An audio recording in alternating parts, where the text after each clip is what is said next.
శ్రీ సద్గురువాణి ప్రతి జీవుడు రాజపుత్రుడు.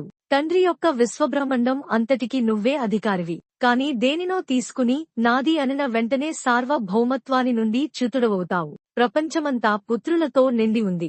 అందులో ఎవరికీ కష్టం వచ్చినా ఎక్కువగా బాధపడరు. కాని నా పుత్రుడికి కష్టం వస్తే చాలా బాధ వేస్తుంది. కారణం పుత్రుడు కాదు, కష్టం కాదు, కేవలం నా అనే మమత్వం, మొహం. అందుకే అది షడ్రుపుల 6 శత్రువులు లో ఒకటి. మధురంగా వేషం వేసుకుని వచ్చి చేదైన కష్టాలకి కారణం అవుతుంది మొహం. ఈ అరిషడ్వర్గంలో ఏ ఒక్కటి అయినా లోపలికి ప్రవేశించినప్పుడు మిత్రుడుగాను, పరిణామంలో పతనం చేసేవిగా ఉంటాయి. కనుకనే వీటిని శత్రువులంటారు. ఈ శత్రువులని మనం వైరులుగా గుర్తించకుండా వాటి పాలనా పోషణ కూడా చేస్తూ ఉంటాం. శ్రీ సద్గురువాణి మీరందరూ శత్రువుల నుండి సుఖం పొందుతున్నారు. శ్రీ సద్గురువాణి మొహం అనగా దేనినైనా ప్రత్యేకంగా రక్షించడం. సంజయ జయ అపజయములలో సమముగా ఉండే వానిని సంజయుడనవచ్చు.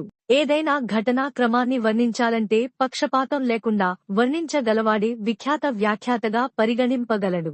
నిర్వికారంగా ధర్మపక్షాన్ని సమర్థించే సంజయుడు తన గురువు వేదవ్యాసుని అనుగ్రహం ద్వారా దూరదృష్టిని పొంది యుద్ధరంగ వివరాలు చూస్తూ ధృతరాష్ట్రుడికి చెప్పగలిగేవాడు. ఈ అవకాశం ధృతరాష్ట్రునికి వచ్చినా పుత్రమోహం వలన పుత్రనాశనాన్ని చూసే ధైర్యం లేకపోయింది. పుత్ర సంహారం చూడడంలో ఉన్న కష్టం కంటే వినడంలో ఉన్న శోకం 1 ఇంచు తక్కువే. అందులకే ఈ వ్యాసప్రసదమైన దూరదృష్టిని దురదృష్టవంతుడైన ధృతరాష్ట్రుడు ముందు చూపుతోనే స్వీకరించలేదు.